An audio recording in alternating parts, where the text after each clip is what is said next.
રામ રામ ખેડૂત મિત્રો, ખેડૂતોની ચેનલ સૌરાષ્ટ્ર માર્કેટમાં તમારું હાર્દિક સ્વાગત છે। આપણે આ વિડીયોમાં જાણીશું અમરેલી માર્કેટ યાર્ડના ભાવ।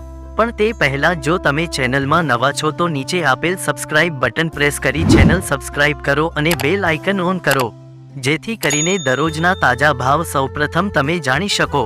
હવે આપણે જાણીશું આજના ભાવ। આજના ભાવ આ પ્રમાણે રહ્યા હતા।